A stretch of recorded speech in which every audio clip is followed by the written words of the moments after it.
My name is Wen Long Huang, a general surgeon from the first affiliate hospital of Shantou University Medical College. So in last section, we talked about different types of digestive juice, and today we will discuss neural and hormone control of the GI system. At the end of this section, you will be able to list types and functions of neural controls.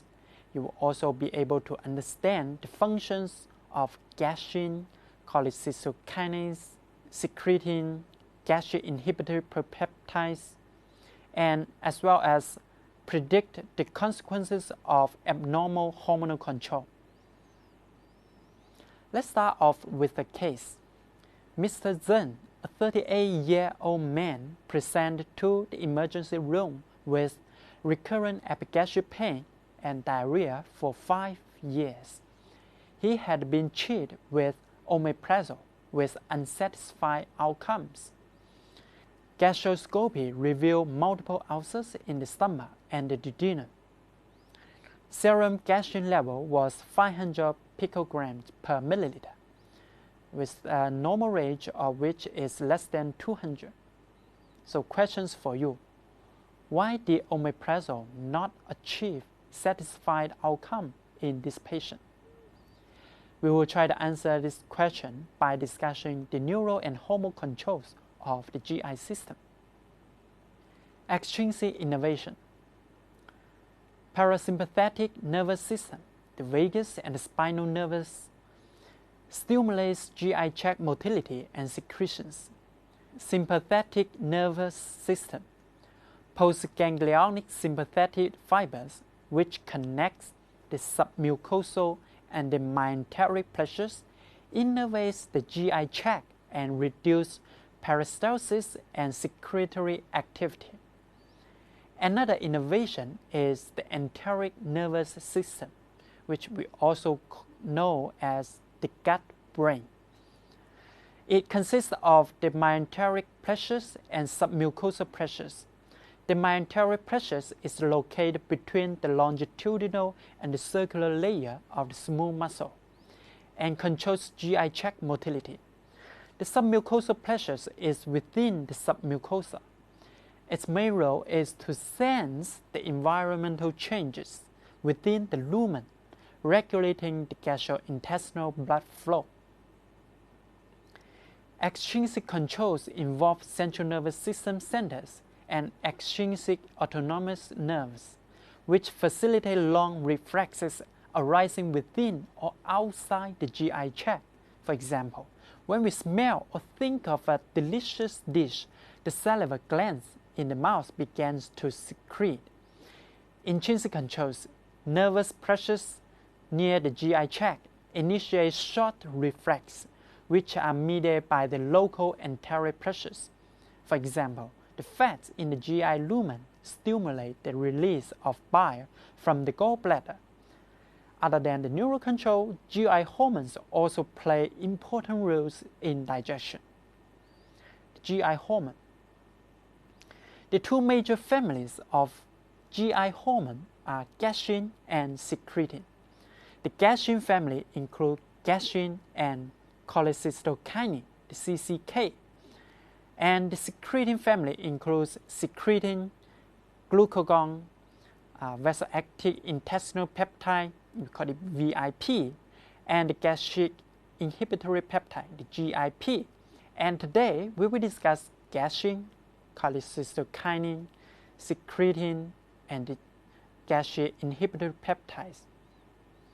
Gastrin. Gastrin is secreted by the G cells in the entrance of the stomach and in the duodenum. It is released by vagus stimulation, distension of the stomach, and the protein digestion products in the stomach. It is inhibited by somatostatin, which acts as a paracrine agent, increasing in response to the acidic stomach contents. Gastrin has two major physiological reactions. Number one, stimulation of gastric acid secretion, and number two, trophic effects on gastric and intestinal mucosa. It means that it promotes gastric mucosa growth. Cholecystokinin, CCK. CCK is synthesized principally in the eye cells of the duodenum and jejunal mucosa. Very small amount may be ejected from the ileal mucosa.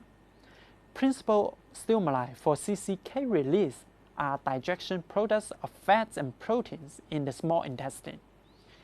CCK have 5 physiological actions.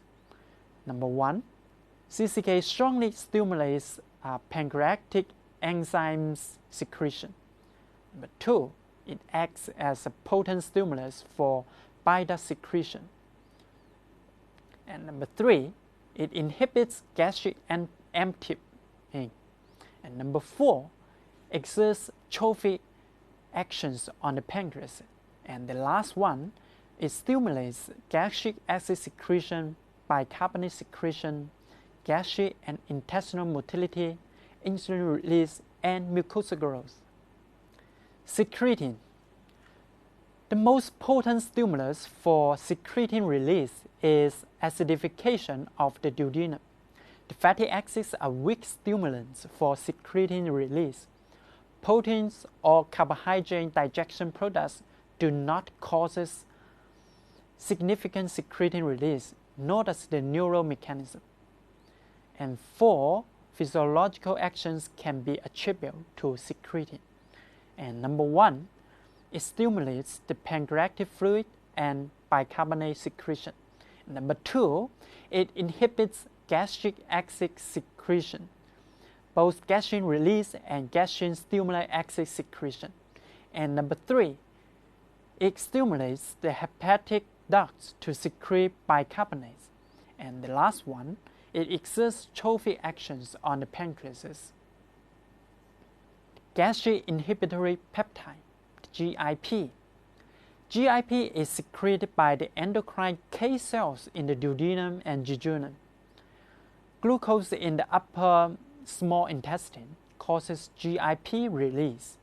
Certain amino acids, for example the arginine, the histidine, isoleucine, the leucine, etc., are effective in inducing GIP secretion. Functions of GIP. GIP inhibits gastric release and acid secretion. It also suppresses gastric and intestinal motility. The major physiological action of GIP is to cause insulin release. So now let's come back to the case. Mr. Zen's recurrent epigastric pain and the diarrhea, the multiple ulcers and gastric and duodenum, and the increased serum gastrin levels indicate that he might have gastrinoma.